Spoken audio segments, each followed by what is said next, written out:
જય દીપોમાં જય માતાજી મિત્રો, આપ સૌને નમ્ર વિનંતી કે આ ચેનલને સબસ્ક્રાઇબ કરો, શેર કરો, લાઈક કરો. જય દીપોમાં નો નંબર છે અને છે ને નિવેદન હંમેશા છે ને સારા લેવલના સારા માણસોના, જેનાથી સમાજ બગડતું હોય ને એવા લોકોના એક પ્રતિષ્ઠિત ન્યૂઝ વાળાઓને નિવેદન લેવાના જ હોય સાહેબ. મિત્રો, આખું રેકોર્ડિંગ સાંભળતા પહેલા હું તમને જણાવી દઉં કે નીતિન જાની એટલે ખજૂરભાઈનો વિવાદ દિવસે ને દિવસે ગુજરાતમાં અને સોશિયલ મીડિયામાં ખૂબ જ વાયરલ થઈ રહ્યો છે અને ચર્ચાનો વિષય બન્યો છે મિત્રો.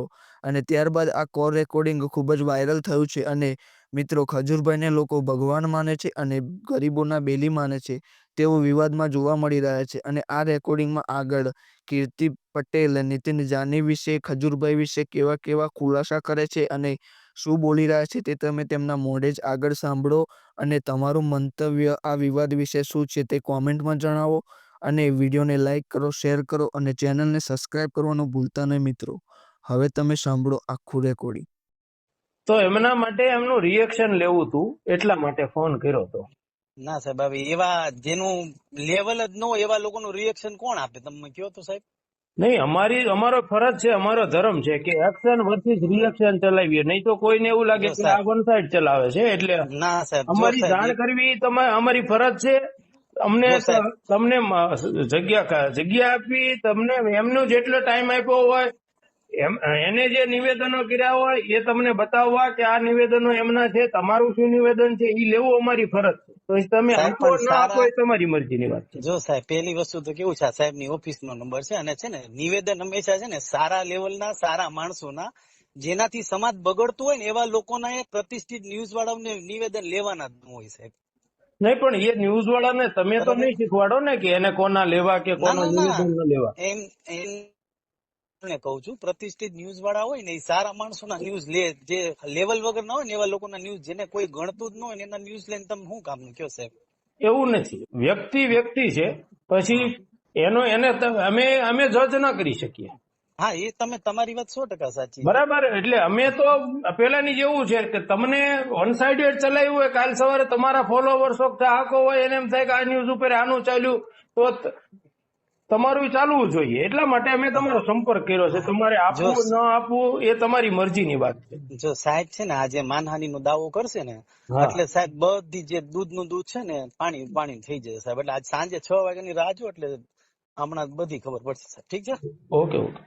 6 ઉપર થઈ ગયું, 6:30 થવા આવ્યા. ફટાફટ હાલે, માનહાનિ નો દાવો કરીએ કેતો તો ને, માનહાનિ નો દાવો કરવાનો.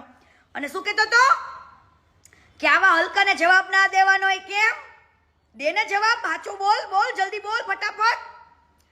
અને હું તો કદાચ શબ્દોથી ખરાબ છું, ચરિત્રહીન છું, ચરિત્રથી ખરાબ છું, કુપુષિતનો શિકાર છું. ઘણી બેનો દીકરીઓને તારું પ્રૂફ હું છું, તું મારી સામે એકવાર બોલ એટલે તારો આખો બાયોડેટા આપું, તારા પ્રૂફ આપું, તારા મેસેજીસ ને બધું જ. અને તે મને તારે ત્યાં કેટલી હેરાન કરી હતી ને બધું કહું. હાલ, કેવા છેડતીના ચાડા કર્યા હતા, શું કરતો હતો એ બધું કહું તને. મારે આપ્યા એકવાર એટલે કહું તને. અને બીજી વસ્તુ, ગોપી, તું હસુ આ ભંગારની મીનાક્ષી, પણ તારા ભંગારની કરતો તો ની શું હું સાક્ષી. એટલે સમજો, આવી જજો બટા. 6 બુએ પર. હા મારી ગોપી વકા, બહુ જલ્દી 11 વાગે લાઈવ માં આવો.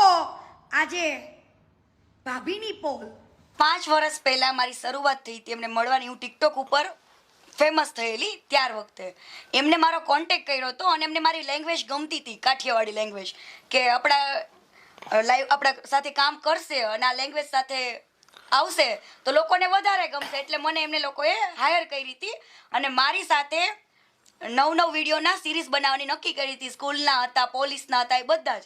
બરાબર, મેં એમની સાથે કામ પણ કર્યું.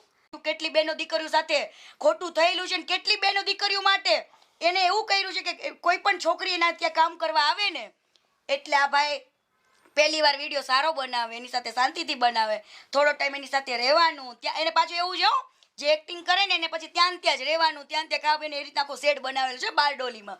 એટલે પછી ધીરે ધીરે થતા છોકરીને પ્રપોઝ મારવાની, એનો ભાઈ બેન બનાવે ને આ બાજુ ત્યાં પ્રપોઝ મારે અને એવી રીતના કોમ્પ્રોમાઇઝ કરવા માટે એક્ટિવ. પણ ઘણી બધી છોકરીઓ મજબૂરીના નામે બિચારી કરતી હશે ને ઘણી બધી છોકરીઓ મારા કોન્ટેક્ટમાં પણ અત્યારે આવી છે. મેં અવાજ ઉઠાવીને લોકોએ હિંમત કરી છે અને બધી જ છોકરીઓ સામે આવશે. એ વેટ એન્ડ વોચ.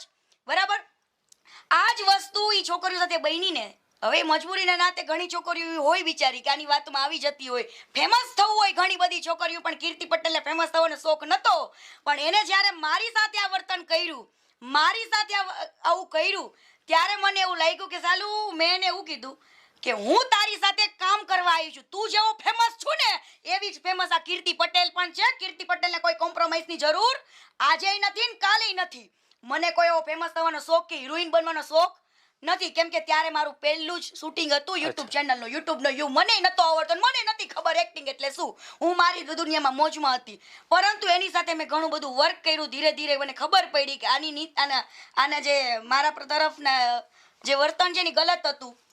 બરાબર, એને મને પ્રપોઝ માર્યો ને મેં એને 2 થડાકા પણ ઠોકેલા છે ગોવાની અંદર. એને મેં મારેલો પણ છે, બધા વચ્ચે બેઝત પણ કરેલો છે.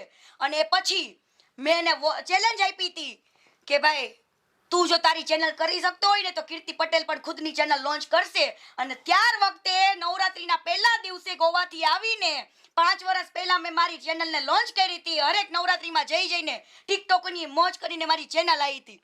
તમને શું લાગે છે કીર્તિ પટેલ એક જ ગાળો બોલે? તમે આ ભંગારના ભાવ જે રહ્યો ને, જે લોકોને ભગવાન માને, હું એને ભંગાર માનું છું, ઈ વ્યક્તિને તમારે પૂછી લેવાનું, બધા એની સાથે જે રહેતા હોય ને બધા વ્યક્તિને આના શબ્દોમાં કેટલી ખરાબ ગાળો નીકળે ને એવી ગાળ તો આ કીર્તિ પટેલને નથી આવડતી. પણ છતાં પણ જે ખુલીને ગાળ બોલે એને લોકો ખરાબ કહે છે, અને જે પીઠ પાછળ કેટલી મોટી રાજરમત રમે છે ને એને લોકો ભગવાન તરીકે પૂજે છે. પરંતુ આ ભગવાનનો ચહેરો હજુ તો મેં એક ટ્રેલર જ આપ્યું છે, હું તમને આપીશ પુરાવા સાથે અને લઈને બેઠી છું.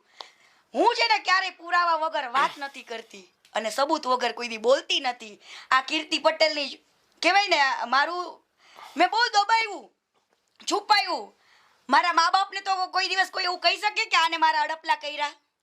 મને કોઈ આવી રીતના છેડતી કરી, મને આવી રીતના હું રાત્રે સૂતી હોય ને એના શૂટિંગમાં તો રૂમમાં ઘૂસી જાય, આવા એના વડક પછી તો મારું જ ને એને. બીજી બધી છોકરીઓ કેટલી સહન થતું હોય, અને એની સાથે જેટલી છોકરીઓ કામ કરીને ગઈ ને એ બધી અંદર ખાને પૂછી લેવાનું આને આ જ કર્યું છે. ઘણી બધી છોકરીઓ મા બાપને ન કહી શકે, એવું કે તો કામ પર ન આવવા દે, પણ હું તો ખુલ્લીને કેવા વાળી છું. મેં મારા મા બાપને કીધું હતું, પણ મારા મા બાપે ત્યારે મને મારા મા બાપ પાસે 3 વાર ગયો, કાજુ કતરીને પેંડા લઈને જાય પાછો મારા બેટો. મારા બાપાએ મને ચૂપ કરાવવા માટે મારા બાપાને, મારા પપ્પાને, મારા ભાઈને બધાને ભોળવા અને મને ચૂપ કરાવી કે ભાઈ કીર્તિને કયો કોઈ આવું બધું કરે નહીં. ત્યારે હું ગાળે ન બોલું, કાંઈ નથી કરતી, પણ છતાં પણ મેં ચેલેન્જ તો આપી હતી કે આ પબ્લિકને ખબર પડી. પણ મારા મા બાપે મને સમાય પણ કીધું કે ભાઈ જવા દે ને.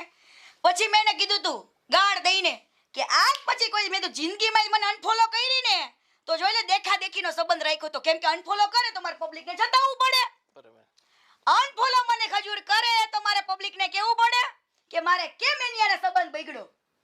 એ ફોલો એટલા માટે મને રાખેલી હતી કેમ કે પબ્લિકને એ ખબર નહોતી કે આની હારે બગડ્યું છે કે નથી બગડ્યું. પબ્લિક કન્ફ્યુઝનમાં હતી, પણ આજે પબ્લિકનું કન્ફ્યુઝન મેં દૂર કરી દીધું છે.